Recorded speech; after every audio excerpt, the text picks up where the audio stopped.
Bonjour à tous et on se retrouve avec une nouvelle série de vidéos et avec un nouveau chapitre, un nouveau domaine qui est trop demandé et considéré comme le plus important domaine dans le monde cloud computing. C'est parti. Avant de commencer, voyons ensemble quelques chiffres. Facebook compte 2 milliards d'utilisateurs mensuels. Google traite plus de 3,5 milliards de requêtes par jour sur plus de 130 trillions de pages. Plus de 5 milliards de vidéos par jour visionnées sur YouTube. 300 heures de vidéos sont téléchargées sur YouTube toutes les minutes. Flickr a plus de 10 milliards de photos. Les applications modernes utilisent des données massives. Rendu du film Avatar, je pense qu'on a tous regardé ce film, requis plus qu'un pétaoctet de stockage. En 2008 par exemple, Google a traité 20 pétaoctets par jour. Dropbox contient plus de 500 pétaoctets de données d'utilisateurs. Google conçoit actuellement pour 1 hexaoctet de stockage.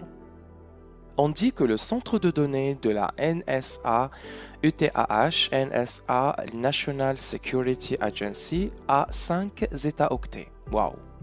Sachant que 1 zétaoctet égale à 10 à la puissance 21 octets. Aucun ordinateur ne peut traiter autant de données. De combien d'ordinateurs les services modernes ont besoin? On pense que Facebook a plus de 60 000 serveurs. Akamai possède plus de 95 000 serveurs dans 71 pays. Google est censé avoir plus de 1 million de serveurs. Mais à l'échelle Scaling Up, on a commencé avec des simples PC pour traiter les données. Après, on avait besoin des serveurs, clusters, et actuellement, pour traiter les données massives, on a besoin des data centers. Plus de besoins, plus de capacité. Les caractéristiques d'un cluster, beaucoup de machines similaires, interconnexion étroite sur la même pièce, matériel souvent standardisé, rakes, blades, habituellement détenus et utilisés par une seule organisation. Et voilà une vue globale de data center. Un data center de l'intérieur, des milliers de centaines de racks et du networking massif. Voici une image de data center Google distribué dans le monde entier. Déjà, les data centers généralement sont souvent distribués dans le monde entier. Pourquoi?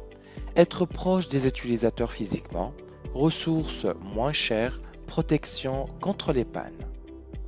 Si on parle des applications modernes, on parle toujours des traitements et des données massifs, besoin de matériel, d'algorithmes et d'outils spéciaux pour travailler à cette échelle. Les clusters et les data centers peuvent fournir des ressources dont nous avons besoin. Notez deux aspects.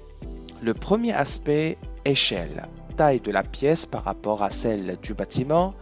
2. Matériel spécial, l'alimentation et le refroidissement sont de grandes préoccupations. Les clusters et les data centers ne sont pas parfaits, difficiles à dimensionner, coûteux et difficiles à l'échelle. Les trois anciennes technologies, l'utility computing, grid computing et la virtualisation. On va commencer avec la première technologie, Utility Computing. L'Utility Computing, l'informatique utilitaire, regroupe les ressources et services informatiques, tels que le calcul, le stockage, etc., autant que services mesurés. Similaire à un utilitaire public traditionnel, tel que l'électricité, l'eau, le gaz naturel ou le réseau téléphonique. Ce modèle présente l'avantage d'un coût initial faible ou nul pour l'acquisition de ressources informatiques.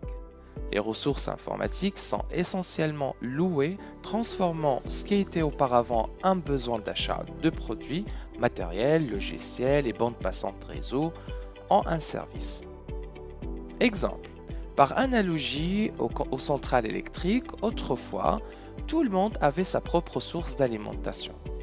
Les défis sont similaires à ceux du cluster, besoin important, investissement initial, expertise, difficile à augmenter, réduire.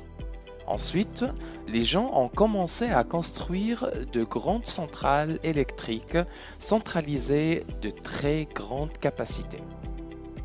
Modèle d'utilisation mesuré. Les centrales sont connectées aux clients par un réseau. L'utilisation est mesurée et chacun paie uniquement pour ce qu'il utilise réellement. La deuxième technologie, grid computing. Le grid computing consiste à appliquer les ressources de nombreux ordinateurs d'un réseau à un problème unique en même temps. Généralement un problème scientifique ou technique nécessitant un grand nombre de cycles de traitement informatique ou d'accès à Internet. Grande quantité de données. Et la dernière technologie, c'est la virtualisation. La virtualisation consiste à créer une version virtuelle plutôt que réelle de quelque chose tel qu'une plateforme matérielle, un système d'exploitation, un périphérique de stockage ou une ressource réseau. Avant le cloud computing, les applications d'entreprises traditionnelles sont toujours trop compliquées et onéreuses. Le nombre et la variété des logiciels et matériels requis pour leur exécution est écrasante. Une équipe d'experts est nécessaire pour en assurer l'installation, la configuration, les tests, l'exécution, la sécurité et la mise à jour. Et à la fin, des termes à ne pas confondre. Utility computing, grid computing, cloud computing, la virtualisation, mots-clés pour le cloud computing. Comme on a vu tout à l'heure, les trois anciennes technologies, utility computing, grid computing et la virtualisation. Et la virtualisation, c'est un mot-clé pour le cloud computing. Là, on vient à la fin de la vidéo, la première vidéo pour le deuxième chapitre cloud computing, et on se voit à la prochaine vidéo et à bientôt. Merci.